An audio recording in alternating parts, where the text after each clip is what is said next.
Hello students, today topic is colligative property of solution. First of all, colligative property क्या होती है? जो concentration या नंबर ऑफ सॉल्यूट पार्टिकल के ऊपर डिपेंड करती हैं, नेचर ऑफ सब्सटेंस के ऊपर डिपेंड नहीं करती। ये चार टाइप की होती हैं। फर्स्ट है relative lowering in vapour pressure, second elevation in boiling point, third depression in freezing point and fourth osmotic pressure.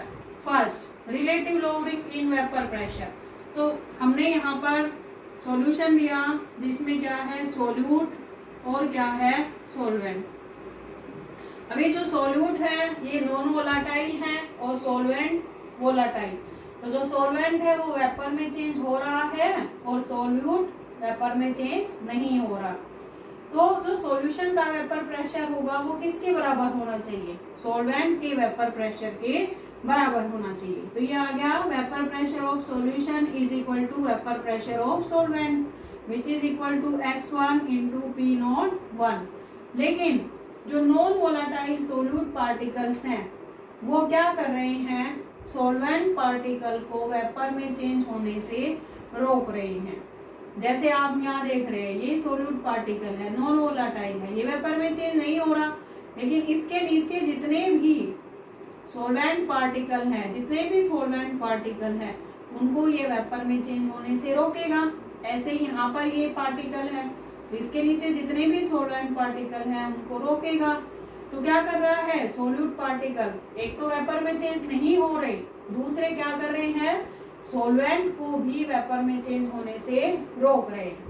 तो इट मीन्स जो टोटल वेपर प्रेशर है सॉल्यूशन का वो क्या हो जाएगा? क्या हो जाएगा? Vapour pressure of solvent minus vapour pressure of non volatile solute. ठीक है, तो कहने का मतलब क्या है कि जो सॉल्यूशन का वेपर प्रेशर है वो सॉल्वेंट के बराबर ना होकर क्या हो रहा है? डिक्रीज हो रहा है। किसकी वजह से डिक्रीज हो रहा है?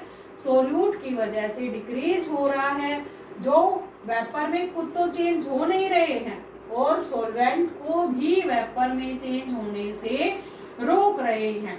तो उसको हम किससे रिप्रेजेंट करेंगे? डेल्टा P1 से डिनोट करेंगे। This is relative lowering in vapour pressure. तो ये किसके बराबर आ जाएगा? P01 माइनस P1 के बराबर, यानी vapour pressure of solvent minus vapour pressure of solute. तो ये आ जाएगा P01 minus P01 into x1। अब P01 को कॉमन ले लेंगे हम तो ये किसके बराबर आ जाएगा? P01 1 माइनस x1 और total mole fraction x1 plus x2 ये किसके बराबर होता है? 1 के बराबर। तो 1 माइनस x1 किसके बराबर आ गया? x2। तो यहाँ पर हम क्या वैल्यू पुट कर सकते हैं? ये वैल्यू पुट कर सकते हैं क्या? 1 minus x1 is equal to x2। तो यहाँ पे हमने वैल्यू पुट कर दी delta P1 is equal to P01 into x2। ठीक है, delta P1 is equal to P01 into x2। ये क्या है? क्या है ये? Mole fraction. ठीक है, और ये किसके बराबर होता है? मोल फ्रैक्शन क्या है? Number of mole of second component divide by number of moles of whole component. तो यहाँ पे कितने कंपोनेंट है? 2। तो ये किसके बराबर हो जाएगा? N2 upon N1 plus N2। तो यहाँ पर हम ये वैल्यू पुट कर सकते हैं। कर सकते हैं नहीं कर सकते? कर सकते हैं। तो फर्स्ट ऑफ ऑल हम यहाँ देखते हैं कि आप इसको इधर ले आओगे तो इसको इधर ले आएंगे, यहाँ पे मल्टीप्लाई है तो यहाँ पे क्या हो जाएगा? डिवाइड। तो ये आ गया delta P1 upon P01 is equal to x2 mole fraction. इसको हमने खोला तो ये क्या आ गया?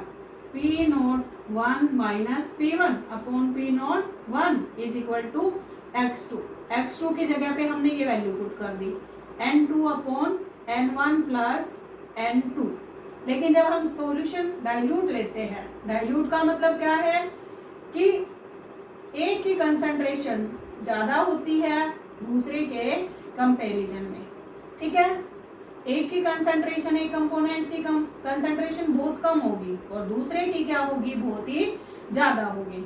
तो यहाँ पर हमने अगर डाइल्यूट सॉल्यूशन लिया है तो N1 क्या है यहाँ पर इज ग्रेटर देन N2, तो हम N2 को क्या कर दिया नेग्लेक्ट, तो वैल्यू किसके बराबर आ गई N2 अपॉन N1 के बराबर। तो यहाँ आपके पास आ गया P01 minus P1 upon P01 is equal to N2 upon N1।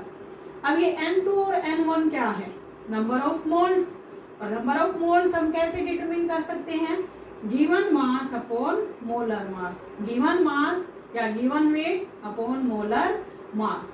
तो गिवन वेट N2 है तो हमने यहाँ पर रिप्रेजेंट कर दिया W2 अपॉन M2 अपॉन में W1 अपॉन M1, ठीक है। और जब आप इसको खोलोगे इसको इक्वेशन को आपके पास आ जाएगी W2 into M1 upon M2 into W1। तो हम यहाँ से मॉलिक्यूलर मास निकाल सकते हैं, इसकी वैल्यू निकाल सकते हैं। इसकी वैल्यू निकालने के लिए क्या करेंगे इसको इधर ले जाएंगे और इसको इधर, तो ये आपके पास आ गई M2 is equal to W2 into M1 upon W1 into P01 upon P01 minus P1।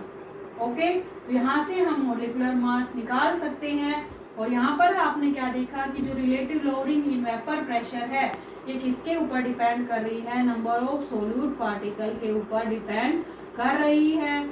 तो इसी वजह से हम इसको क्या कहेंगे कोलिगेटिव प्रॉपर्टीज। तो फर्स्ट कोलिगेटिव प्रॉपर्टी थी relative lowering in vapour pressure. अगर आपको पसंद आई हो समझ आया हो तो लाइक और सब्सक्राइब जरूर करें। Thank you.